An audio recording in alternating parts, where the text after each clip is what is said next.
Maharlika at Vloggers. November 18. Malaking halaga ang nakalaan sa mga critical na vloggers para alukin at suhulan, tumahimik lang at tigilan ang paglalahad ng mga totoong kaganapan sa pamahalaan. Ikaw, Maharlika, ang numero unang target ng mga aso ni Ahas at Tambaluslos. Hinahanapan ka kung sino ang tamang linya papunta sa iyo o dili kaya magkano ang halaga kapalit ng pananahimik mo. Di ba sinabi ko sa inyo yan? May nag-alok sa akin December of 2022 pa lang, di ba? Name your price. Pinapauwi pa nga ako, di ba? At sasalubungin daw ako ng red carpet. Di ba? Ni Lisa Tanas dyan sa Malacanang. Red carpet na punong-puno ng ahas at lason. You know that already. Now, sabi dito, maghahanap daw ng linya para sa'yo. Okay. Kasi tanggap at aminado sila bangag, okay? Na si, di ba, bongga, tanggap at aminado sila bangag na si Maharlika ang #1 media assassin. Totoo naman. Di ba? Talagang, At kung, sabi niya, at kung hindi makukontrol, si Maharlika ay malaking sakit ng ulo at balakid sa kanilang mga plano. Okay, ayan, you know that already? Kaya ang gagawin nila ay patuloy na aatakihin si Inday Sara at ang mga Duterte at ito ang ito ang utos ni Tambaluslos, removal of Sara. Para si Romualdez na ang magiging new VP. Sabi dito, through impeachment, they will remove Sara through the help of the heavily corrupted House of Representatives and the full cooperation of the compromised and unprincipled Senate. When this happened, power is now absolute in the hands of one family, and the Philippines and Filipino people are doomed. November 2018. Nabanggit si Dilima. Okay? Kasabwat sa kanilang mga plano. Nabanggit si Trillanes, November. And now, nung nakaraang linggo yata, sinabi ko sa inyo, hawak ko yung 3 passport ng ICC na binigyan ng VIP treatment ni Tambaluslos dyan sa anong hotel yon? Yung hotel niya ni Rontel ni Lizalde ko. Itong mga, huwag natin pala ipakita yung mga passport. Okay? Binigyan ng VIP treatment, may pa-shopping, lahat mga palangga. So, eto na ngayon ang sinasabi ko sa inyo na never ever nagkamali yung puting ahas. Kaya nga sila Pangulong Duterte at ang mga pamilyang Duterte, we have to be grateful dahil sa Maidas Hotel. Thank you, Alona. Salamat kaayo. Salamat kaayo, Mr. Chair. Dagang salamat palangga. Okay. Yeah. Okay, mga kababayan. Talagang nakikinig ang mga palangga ko. Talagang Maidas Hotel. Yes. Okay, kaya no wonder present ang mga makakaliwang grupo, yang sila Raul Manuel Brosas Castro, nasabi nga natin yung mga hayop, mga putak, mga buwaka ng Genemis na yan, nagre-recruit ng mga kabataan sa mga probinsya para isalang maglumaban sa gobyerno at gurgurin ang mga kapulisan, ang mga kasundaluhan natin. Now, kaya yung mga ginagawa ngayon nila bangag na kunyari nagbigay ng statement na hindi nila pipigilin ang ICC, ito lahat ay planado. Si Trillanes ay kasabwat nila. Kitang-kita nyo naman, di ba? Meron pa, I think that was, I forgot the name ng nagkulat niyan. But anyway, during the WAD committee na yan, WAD committee, nandoon si Trillanes kasi nga inuutusan niya ni Lisa Tanas. Yung waka ng inang supot na yan, na palawan, di ba? Sabi ko nga sa inyo, nakamit ko na yan, one-on-one, duwag yan. Sa akin pa lang, duwag yan, hindi makatingin ng diretsyo.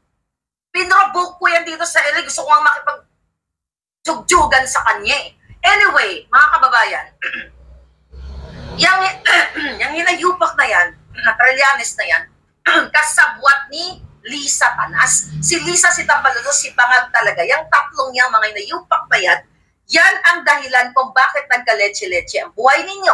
Sabi nga, well, alam nyo naman na lahat na sinasayang nila ang pera dyan sa WAD committee na yan. Tapos ang Pangulong Duterte, mga palangga, ay talagang pilit nilang tinitira and everything. Pero sabi ko, nilamon sila. May napanood ako, senior ko, sa Boljaca na after the hearing, parang tinanong yata, tama ba? Tinanong yata ni Pangulong Duterte, hindi lang masyado audible yung magsasalita. Parang ano yata ni Pangulong Duterte, ito yung context na parang, Day, kumusta naman yung performance ko sa Congress?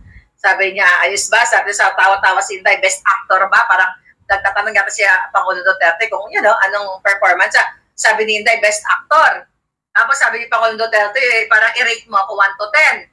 Sabi ni Pangulong ni Inday, 12. O, diba? Ito yung wala, yung mga bangag, sense of humor, okay? Yung pureness ng heart na they can, pwede silang makipaggurguran ang mga Duterte at the same time, diba, napapatawa tayo dahil sabi ko nga, ginalango-lango lang sila. Okay? Evil, triumvirate, sabi ni Fernando Guerrero. Exactly, yung tatlong yan.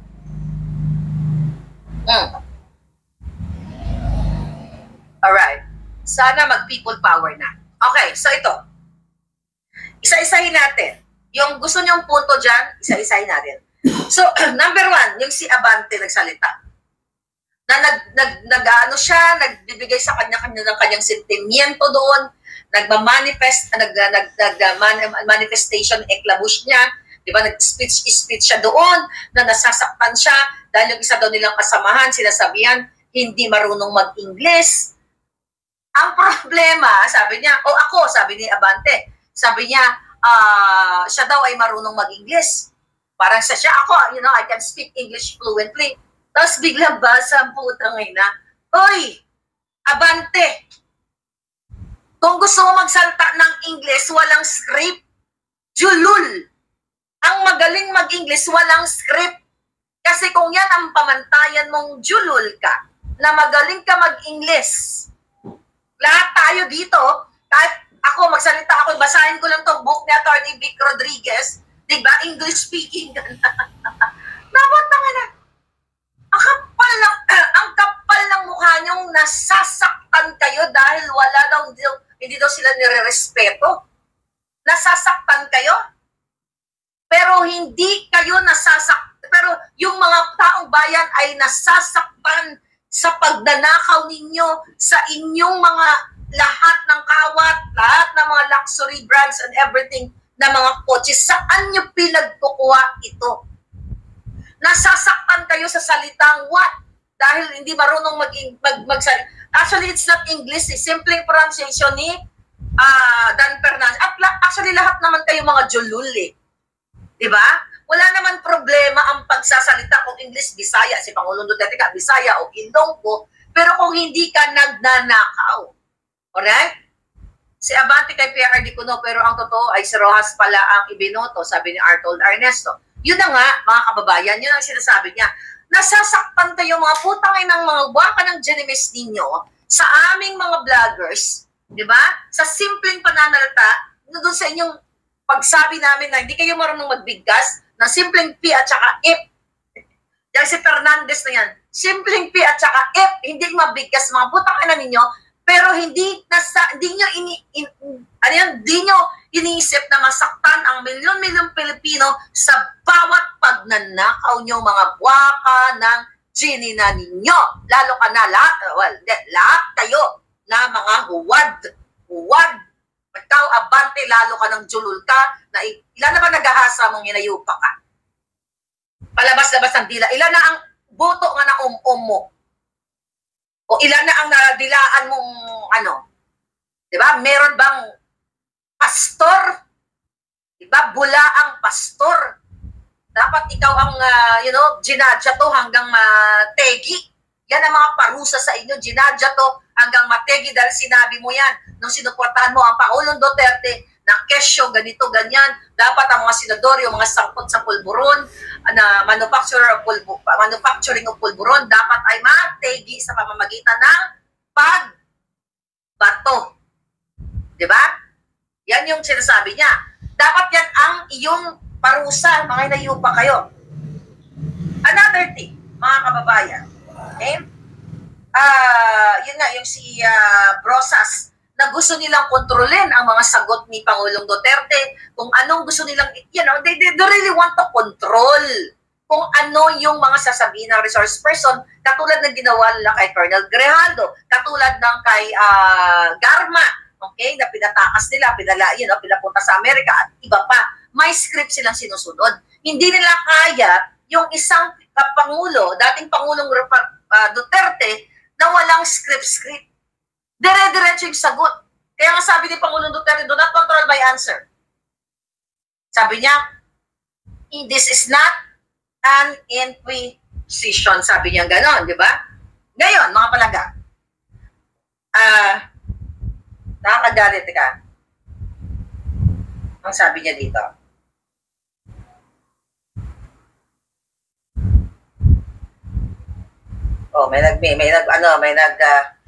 na puting ahas.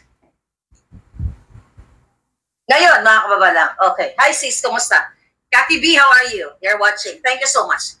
So ngayon, mga palangga, kaya itong mga Interpol na ito, planado ito. Kaya nga si Pangulong Duterte ang magiging mitsa ng what? Mitsa ng people power. You do it, Bangag. You do it, Lisa Tanas. Sige, total, pinapasok nyo naman yung ICC. Gawin nyo na sa lalong madaling panahon. Papasukin nyo na yan, papuntahin nyo na sa Davao yan, ipadampot nyo na ang dating Pangulong Duterte at makikita nyo, siya ang magmimitsa, mag-iilaw. Kasi maraming pwedeng ibig sabihin yan eh. Magmimitsa, mitsa is ilaw, di ba? You know what mitsa is, di ba? Ay iilawan niya ang lahat ng mga taong bayan na magising kayo, na nasa dilubyo kayo ngayon, na yung buwaka ng inang Romualdez, Lisa Tanas yan, ay mga hayop recently lang, kahapon, habang si Pangulong Duterte ay nakipagbardagulan sa mga jutang Jirimes, nagpa-party si Tambaluslos, nagpa-party silang lahat, at binigyan ng birthday bonus ang lahat ng mga staff sa Congress. Birthday bonus. At bago pa yan, nag-tour si Tambaluslos sa SM Malls, binigyan ng tigpa 5,000 yung mga sales lady ba or kung ano pa mga staff and everything. Pera niya ba yan? Pera ba ni Tambaluslos yan na ibigay sa mga staff? Kung yan ay legal dahil bonus, no? Nasa pagtatrabaho ka naman sa gobyerno ay kailangan na may entitled ka naman sa bonus. Pero ito, binigyan niya ng bonus kasi birthday niya. Pera niya ba yan? Kasi nakapasok na daw, mga kababayan, yung birthday bonus ni Tambaluslos through land bank. Kaya kung matino ang inyong Kongreso, upper and lower, Senate and House of Representatives, mga palangga, dapat kulong na, dapat na stone to gurgur yung mga hinayupak na yan dahil ginastos ang pera ninyo para i-bonus sa mga staff. Samantala, ang mga biktima ng bagyo patuloy pa rin naghihirap hanggang ngayon na binigyan lamang ng dalawang perasong plywood at 2 perasong yero, mga kababayan. Gawin ninyo lahat, ipadampot nyo ang Pangulong Duterte para mag-alab ang balat sa tinalupan, maging mitsa ni si Pangulong Duterte para magising sakali yung iba sa inyo dyan na busy lang, walang pakialam sa issue ng politika, pero kayo pa rin ang makikinabang dahil kapag napalayas ang mga hinayupa na Marcos bangag, lahat ng mga bangag na yan, benepisyo kayo, makakapaglakad uli kayo sa inyong mga iskinita, sa inyong mga barangay na hindi kakaba-kaba na hilain ng mga manyakis, na mga drogista at kung ano-ano pang masasamang elemento na patuloy na sinusuportahan ng gobyernong ito. Kaya, ulitin natin, kaya sila galit na galit sa Pangulong Duterte at Inday Sara, mga palangga, planado na yan. Pinlano na ng mga inayupak na yan. Kaya nga itong si pangalan nito, si Drixie, yung kapatid ni Cardema, yung Duterte Youth Party List. Kaya galit na galit sila. Kaya nga I encourage her na mag-file ng case laban dito kay barbers na ito na siya ay tinreted, mga palangga. Imagine mo yung hayop na Barbers. Basahin muna natin. Imagine mo, ano ba ang sinabi dito ni Representative Cardema? Oh, sabi niya dito, kasama natin ngayon ang Pangulong Duterte and most voted Philippine leader ng 2016 at ang kanyang anak na si Vice President Sara Duterte, ang most voted Philippine leader ngayong 2022. I would like to manifest na gusto ng sambayanang Pilipino ang pagdurog niya sa mga kriminal, drogista at NPA na T.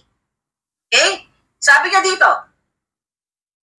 mga kababayan, kaya sabi niya, kaya sila ibinoto at patuloy na mahal na mga Pilipino, kaya gusto natin ng patas na hearing. Sana sinama din natin dito ang mga libo-libong mga magulang at ang libo-libong mga magulang na ang mga anak ay biktima ng mga drogista, at ang mga ordinaryong Pilipino na naglalakad galing ng trabaho, tapos nasasaksak o ginurgur ng mga judictus, benedictus, lahat ng mga kababaihan na kahit pati infant na bata o baby ay, ginurgur at chinukcha. Libo-libo rin ang kanilang mga magulang at mahal sa buhay na wala dito. Ngayon, awang-awa ang mga Pilipino sa mga inosenteng pamilya na ito, kaya niluklok nila ang Pangulong Duterte. Ang war on D ng Pangulo ay polisiya lamang. Hindi natupad kung hindi ito pinondohan ng Kongreso, sabi niya, ng 6 na taon. Majority nga dito sa mga kinatawan ay mga Duterte. Nag-Duterte feast pa noong nakaraang 6 na taon. Okay, sabi niya, ang sangkot, maayos, okay.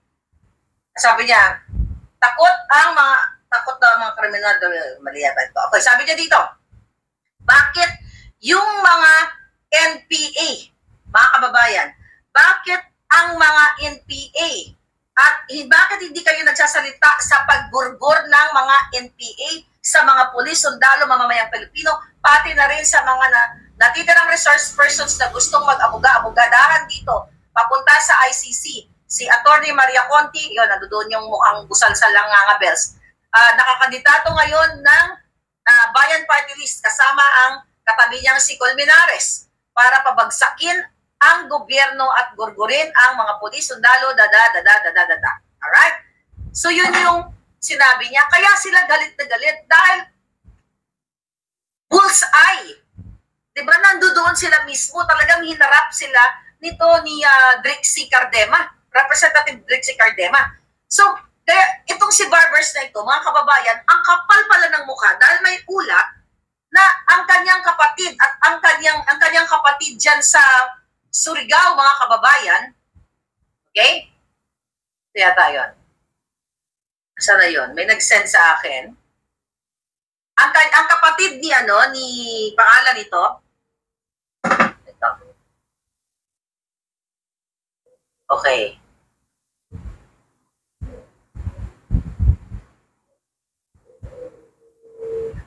Okay, ang kapatid ni Ace Barbers ay nahulihan.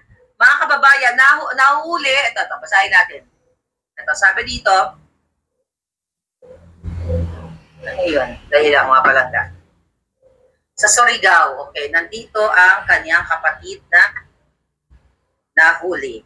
Alright.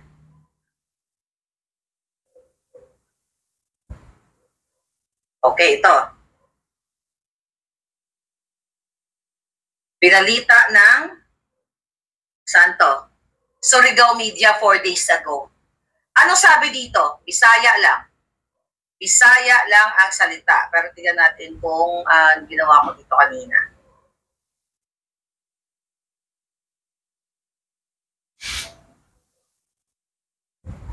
Okay. Kaya pala galit na galit si Barbers, mga kababayan, dahil siya ay sakot sa shop. Sabi nga dito ng 4 days ago, sabi ng Surigao Media, nakakabahala, napakalaking halaga ng shop ang naharang at nakakagulat na may koneksyon umano sa kilalang politiko na si Governor Lyndon Barbers at Congressman Ace Barbers. Sabi nga dito, kung totoo man ang aligasyon, tila may matinding problema na kailangang harapin ang mga otoridad sa Surigao at Leyte kaugnay dito sa pagpapasok ng illegal na shab-shab dito sa kanilang rehiyon. Ayon pa nga daw dito sa report dyan sa Surigao, iniwan ng driver alias Turing ang SUV sa Liloan Port matapos mapansin ang presence ng Philippine Coast Guard. Nag-positive ng illegal na D o pulburon ang SUV matapos ang masusing inspeksyon daw ng PDEA kung saan natagpuan ang 57 bags na hinahinalang S. May picture at nakalagay sa mga tea bags. Okay, natin basahin ang buong balita pero siguro yung iba sa inyo nakita nyo na ito. Imagine mo si Barbers na nagsasabi na nililitis nila ang Pangulong Duterte na yung yung war on demo hindi effective, maraming kawawa na mga kababayan, na mga biktima at ikaw mismo, di ba? Ang Pangulong Duterte mismo ay gumurgur kasi inamin naman ni Pangulong Duterte, gumurgur daw sa mga kawawa na mga pulboroni o yung mga drogista kung ano pa man. Kita mo? Sabi nga ni Abante, hypocrisy. Hypocrisy. Di ba?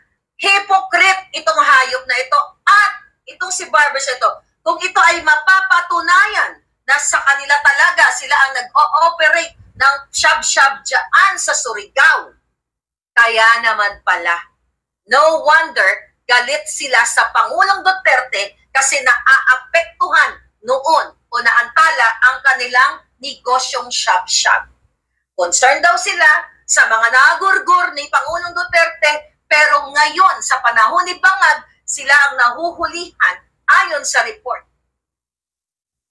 ng mga shab-shab na sumisira, kumikitil sa buhay ng mga inosenteng mga Pilipino. Kaya dapat si Barbers ang litisin dyan. Okay? Ang pagsalitain dyan at, gurgurin dyan sa Kongreso kung bakit nag-positive ang sasakyan ng kapatid niya, sasakyan ng kapatid nila sa shab-shab at bakit nung chinek ang hotel na pinagstayhan nitong mga drivers na nahuling may transport ng shab-shab ay naka-charge sa Kapitolyo ng Surigao na under sa kay Lyndon Barbers. Diba? Kaya sila galit na galit kay Pangulong Duterte, mga kababayan. Kaya ni Marcos Jr. pinapapasok, lahat sila si Tambaluslos pinapapasok ang ICC at gusto nilang durugin ang i-wipe out lahat ng pamilyang Duterte. Kasi ito, isa lang to sa mga pamilyang talagang naninindigan na durugin ang mga Bangag. Gusto kasi nila maging lango kayo lahat sa pulburon na baka one day, pag hindi kayo nanindigan, baka one day available na, nakasama na sa ang tawag dito, infant milk sa gatas ng mga anak niyo. Baka one day, ang pinapadede ninyo sa inyong mga anak ay meron ng shab-shab o pulburon kapag pinagpapuloy nyo pa ang pag-stay ng mga hinayupak na yan. Hindi na ba kayo natuto? November pa lang, bago pa itong mga eksenang lahat, sinasabi na sa inyo ng puting ahas. Nadudurugin ng mga Duterte, patatahimikin ng mga kritiko, kakasuhan and everything. Yan ang nangyayari kay Maharlika. Kinakasuhan, Pilipinas at Amerika, gumagastos ang mga buwakan ng ginimis na yan, na mga pulboroni, pangsalot, plunderer, lahat na ng pera ninyo para targetin ako. Pero again, hindi ko sila sinusukuan. Nilalabanan ko sila. Kaya 4 cases na pinal nila dito sa Amerika, 1 down, 3 more. Kailangan nating labanan itong mga hayop na to. Imagine mo, ilang milyon ang in-spend ng Bangag na gobyerno sa akin pa lang, sa ulo ko pa lang 10 million bounty, may pinadalang assassin, ano pa, name it. Cases, pera nyo to mga kababayan. Kasi itong mga ginagastos nila sa akin, sa pag-file ng cases, sa pag-target ng ulo ko, di ba? Baka umabot na sila ng bilyon. Kasi mabalik-balik pa yung mga buwakan ng ina sa Amerika. Nakikipag-meet up sa mga lawyers, di ba? Akala naman nila, kaya nilang bayaran dito ang batas. ginastos kay Maharlika, mga kababayan. Dapat yun napupunta yung mga milyon pinambayad sa abogado diyan sa inyo sa mga programa na hindi yung umasa na lang kayo sa ayuda-ayuda. Kaya pag yan ginalaw nila ang Pangulong Duterte, magiging mitsa ng isang malaking revolusyon na hindi pa nakikita ninyo sa history ng buong mundo. Baka yan ang mangyayari kapag ipinilit na mga buwaka ng inang mga bangag na ito. Nagsanib pwersa na ang mga hinayupak para lalong pahirapan ang buhay ninyo. Udyat na yan na kailangan niyong kumilos bago ninyo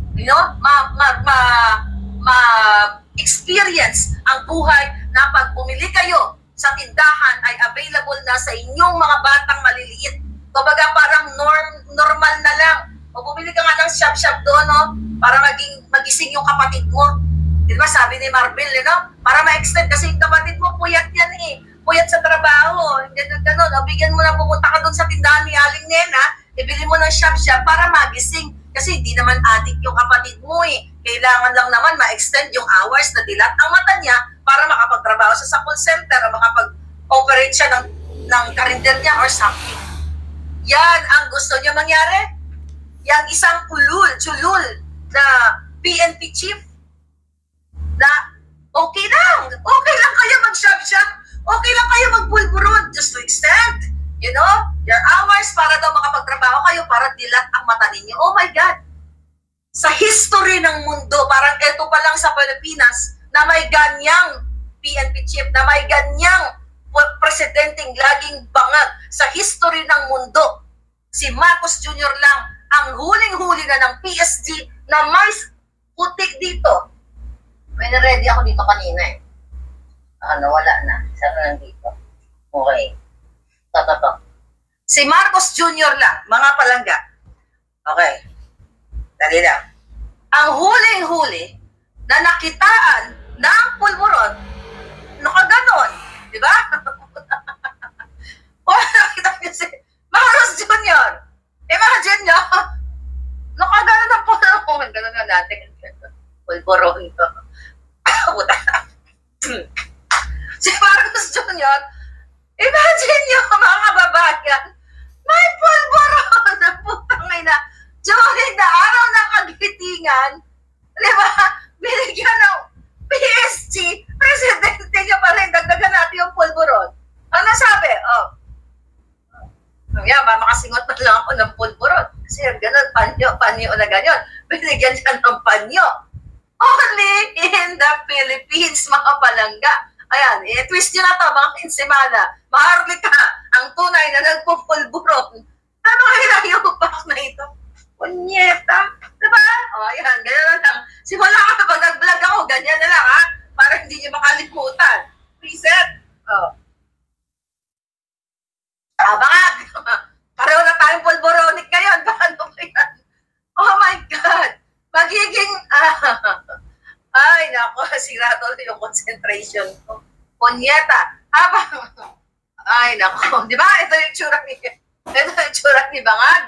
Ayan. Pulboronic na yan si Marlica. So, habang si Bangag Jr. sa Malacanang ay nagpupulboron. Ayok talaga. Tapos kayo mga polis, aabutan nyo lang ng, ikaw PSG, aabutan mo lang ng panyo. Diba? Para punasan yung pulboron sa mukha niya. Kaya ganyan. Kaya Pangulong Duterte ang magiging mitsagen. Duterte is the bringer of change and hope of the Philippines. For the Dutertes are the bringer of change and hope sa ating bayan. Kaya yan si Trillanes na yan na yung itlog. Ikaw Trillanes, galinti ka. Ang itlog mo namin talaga, namin ipamual kay Lisa. Imagine mo si Lisa gamual sa boto ni Trillanes. Ew.